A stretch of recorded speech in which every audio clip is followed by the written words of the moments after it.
আমি তো গোলাপ ঘরটাকে বাহির থেকে দেখেই ভেবেছিলাম। হায় হায়, এই রূপোর গোলাপ ঘরে যে একদম ফাঁকা, কিচ্ছু নেই। তার মানে নিশ্চয় যজ্ঞ কাকের ঘরে অনেক সোনা দানা আছে। টোনা, আমি বলি কি, এভাবে হাত গুটিয়ে না থেকে চলো আমরা ওদের ঘরে আক্রমণ করি, মানে ওদের ঘরটা ভেঙে দেই।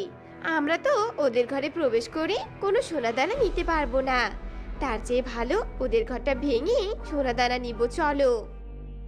ঠিকই বলেছো তুমি গিন্নি, চলো আর দেরি করা যাবে না, নইলে ওরা সোনা দানা সব বিক্রি করবে। এরপর টোনাটুনি লাঠি নিয়ে গোলাপ ঘর থেকে বের হয়।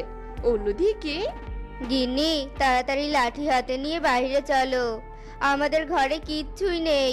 তার মানে টোনার গোলাপ ঘরে অনেক কিছু আছে।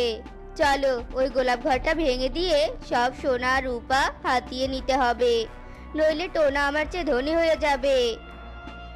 যোগু আর কণিকা লাঠি নিয়ে টোনার গোলাপ ঘরের কাছে যায়, আর অন্যদিকে টোনা আর টুনি লাঠি নিয়ে যজ্ঞুর গোলাপ ঘরের কাছে যায়।